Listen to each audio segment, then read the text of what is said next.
जय गुरु जी संगत जी। गुरु जी today blessings channel पर आपका स्वागत है। अगर आप चैनल पर नए हैं तो चैनल को शेयर करें और सब्सक्राइब करें और साथ में लगे हुए बेल आइकॉन के बटन को प्रेस करके ऑल पर क्लिक कर दें ताकि डेली अपलोड होने वाली गुरु जी की ब्लेसिंग्स और सत्संग संगत जी आप तक पहुंच सकें। संगत जी, अगर आप इंडिया या इंडिया से बाहर दुनिया के किसी भी कोने में रहते हैं और गुरु जी के इस प्यारे से चैनल पर अपना सत्संग अपलोड करवाना चाहते हैं, पूरी दुनिया की संगत के साथ शेयर करना चाहते हैं, तो डिस्क्रिप्शन बॉक्स में दिए गए हमारे व्हाट्सअप नंबर और हमारे मोबाइल नंबर पर हमें कांटेक्ट कर सकते हैं या वॉइस मैसेज के रूप में अपना सत्संग रिकॉर्ड करके हमारे व्हाट्सअप नंबर पर हमें भेज सकते हैं ताकि हम गुरु जी के इस प्यारे से चैनल पर आपका सत्संग अपलोड कर सकें। जय गुरु जी।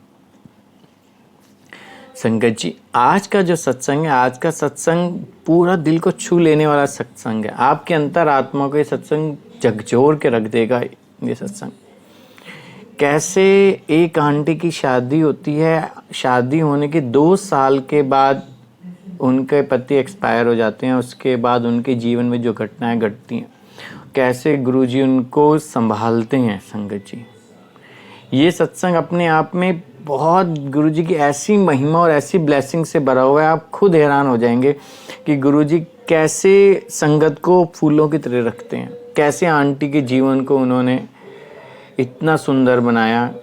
बहुत सुंदर सत्संग है संगत जी। ये सत्संग हमारे साथ शेयर किया है करनाल से ममता शर्मा आंटी जी ने। हाँ जी, करनाल हरियाणा से ममता शर्मा आंटी जी ने सत्संग अपना हमारे साथ इस गुरु जी के प्यारे चैनल पर शेयर किया। चलिए सत्संग स्टार्ट करते हैं। जय गुरु जी। जय गुरु जी संगत जी, शुक्राना गुरु जी। मेरी जर्नी गुरु जी के साथ 2 साल पहले शुरू हुई थी। मेरी शादी करनाल में हुई है, लेकिन मैं लुधियाना से बिलोंग करती हूँ। शादी से पहले किसी वजह से मेरी पढ़ाई छूट गई थी और मेरी मदर ने बहुत कोशिश करी कि मैं आगे पढ़ पाऊँ। 10 मेरी कंप्लीट नहीं हुई थी, लेकिन मेरी मम्मा ने कुंडलियाँ भी दिखाई पंडित जी को, तो पंडित जी कहते हैं कि इसकी ना कुंडली में ना विद्या तो है ही नहीं है, आप जितनी मर्जी कोशिश करो ये पढ़ नहीं पाएगी। तो फिर मेरी मम्मा ने छोड़ दिया, फिर चलो कोई बात नहीं, अगर नहीं है तो फिर क्या कर सकते हैं। तो फिर मेरी शादी हो गई। शादी के बाद में मेरी शादी हुई। शादी के बाद 2 इयर्स के बाद मेरे हस्बैंड की डेथ हो गई।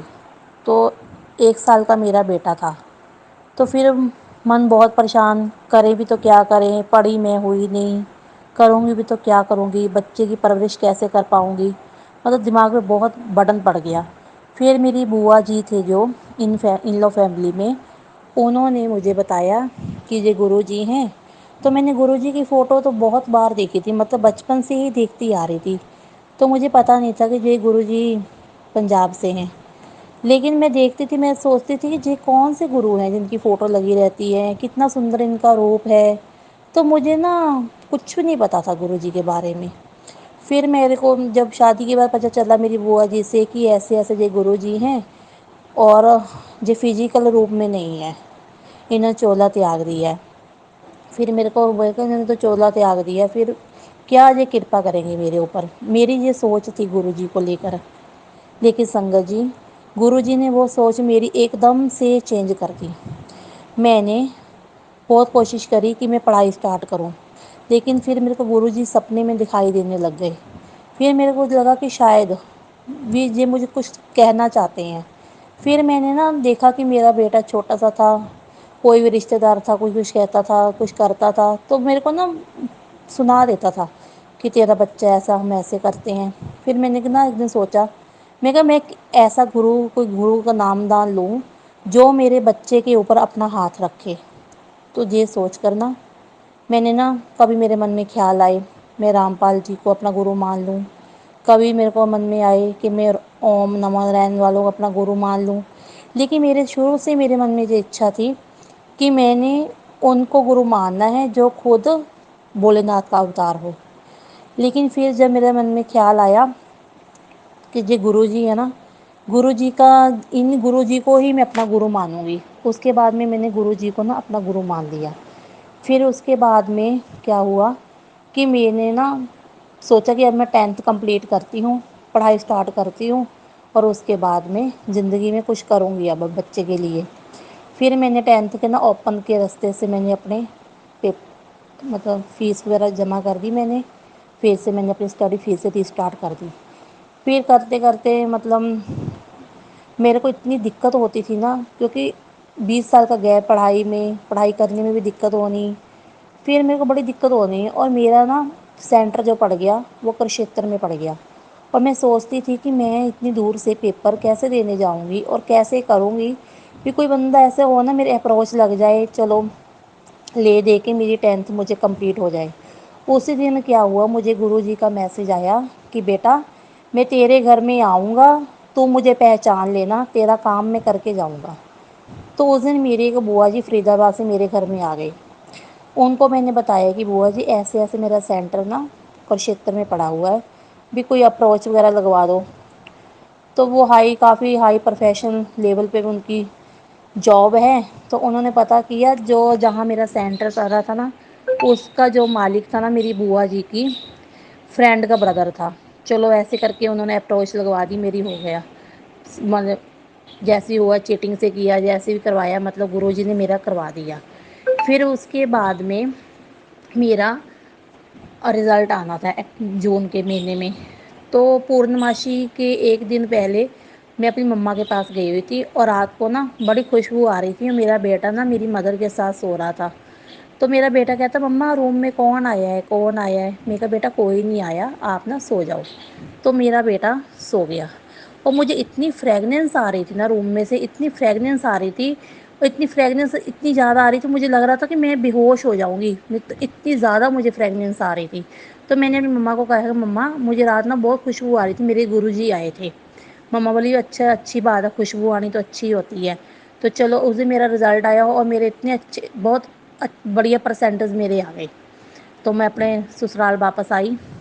उसके बाद में मैंने देखा, मैं जब वापस आ गई तो मुझे गुरुजी के ऊपर और अटूट विश्वास हो गया, मतलब बहुत ज़्यादा विश्वास हुआ। फिर मैंने एकादशी का व्रत रखा। तो मैंने जब व्रत रखा तो मैंने सुबह अपने फादर इन लॉ को मंदिर में से प्रसाद ला के दिया। फिर उसके बाद में मेरा मन किया 1 बजे ना, मैं सोची चल मैं चाय पीती हूँ, गुरुजी को भी चाय पिला देती हूँ। तो मैंने चाय पीने के लिए जब प्रसाद लगाया, गुरुजी को चाय प्रसाद दिया, मैंने खुद भी पिया, तब तक भी ठीक था। उसके बाद शाम को फिर मैंने सोचा चलो मैं मंत्र जाप भगवान जी का, गुरु जी का पाठ पूजा करती हूँ जाकर। जैसे ही मैं मंदिर में गई, जो जल लोटा था, जल लोटे के अंदर मतलब फूल का अंकुर होता है ना, आधा फूल खिला हुआ, वो उस लोटे के अंदर में आ गया। मैंने अपने ससुर जी को दिखाया, मतलब मैंने अपने ग्रुप में भी डाला कि ऐसे ऐसे गुरु जी ने मुझे ये फूल दिया है। तो गुरु जी की ऐसी मेरे पे कृपा हुई। मेरे गुरु जी मेरे पे बहुत कृपा बरसाते हैं, बहुत ज़्यादा कृपा बरसाते हैं।